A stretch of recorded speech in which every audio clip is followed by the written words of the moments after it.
भारत और बांग्लादेश के बीच कानपुर के ग्रीन पार्क स्टेडियम में 27 सितंबर से दूसरा टेस्ट खेला जाना है। लेकिन क्या इसके लिए सच में स्टेडियम तैयार है? क्या तैयारियां पूरी हो चुकी हैं?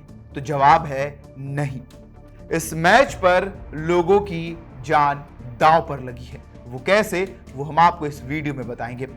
दरअसल स्टेडियम में पिछले 3 सालों से कोई इंटरनेशनल मुकाबला नहीं हुआ है। इससे पहले 2021 में इंडिया वर्सेस न्यूजीलैंड के बीच यहां पर मुकाबला खेला गया था। यानी कि जब मैच नहीं होते हैं तो फिर इस स्टेडियम को सही नहीं किया जाता है, ना ही इसका रिनोवेशन होता है, ना इसकी देखरेख होती है। बेसिक सी चीजें होती हैं जिनको अरेंज करके काम किया जाता है। अब ये बीसीसीआई के अंडर में नहीं आता है, इसका देखरेख जो है वो यूपीसीए करता है।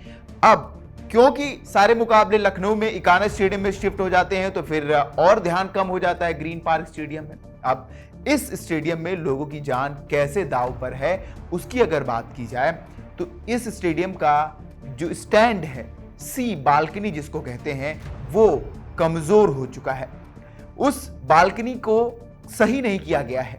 उस बालकनी पर लगभग 4800 लोग आ सकते हैं एक साथ मैच देखने के लिए, लेकिन अगर 2000 लोग भी आए तो ये बालकनी गिर जाएगी, और गिरेगी तो फिर लोगों की जान भी जा सकती है।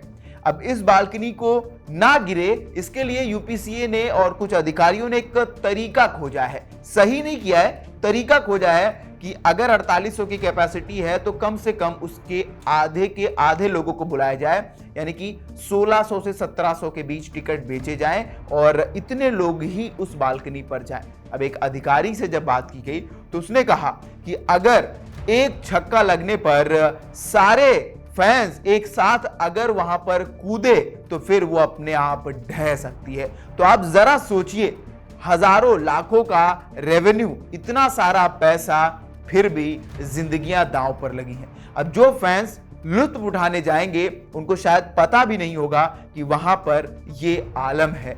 तो ये चीज अभी इस स्टेडियम को लेकर चल रही है। हालांकि ये इकलौती दिक्कत नहीं है, इसके अलावा अगर कहीं गलती से मौसम खराब हो जाता है तो फ्लड लाइट्स भी नहीं है इनके पास।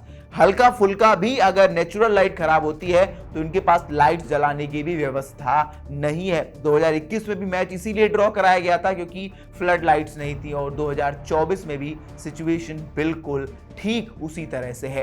तो अब ये जो बालकनी है, या तो इसको पूरी तरह से बंद कर दें, नहीं तो फिर कहीं ना कहीं जोखिम उठाना पड़ सकता है फैंस को, और इसका जवाब दे कौन होगा, आप हमें बताइए। 27 सितंबर से खेला जाएगा टेस्ट। दोनों ही टीमें पहुंच चुकी हैं, भारत और बांग्लादेश। प्रैक्टिस भी दोनों ही टीमें कर रही हैं, और बारिश की संभावना जो है वो 27 और 28 सितंबर को दिखाई जा रही है। लेकिन हो सकता है कि बारिश ना हो, लेकिन अगले के 3 दिन जो है वो बारिश बिल्कुल भी नहीं है। ऐसे में इतना बड़ा क्रिकेट बोर्ड, सबसे ज्यादा पैसा है बीसीसीआई के पास, यूपीसीए जो लखनऊ इकाना स्टेडियम को इतना अच्छा मेंटेन करके रख रहा है, तो फिर कानपुर के मैदान को ऐसे अनदेखा क्यों किया जा रहा है? पैसे नहीं है, यूपीसीए क्यों चुप बैठा है? अगर आपको अंदाजा है कि किसी की जान जा सकती है या कोई हादसा हो सकता है तो आप इसको रिपेयर कराइए या फिर पूरी तरह से बंद कराइए। बावजूद इसके टिकट बेचे गए हैं। अब आपको क्या लगता है, लापरवाह कौन है? हमें कमेंट करके बताएं। तब तक के लिए देखते रहें वन इंडिया हिंदी।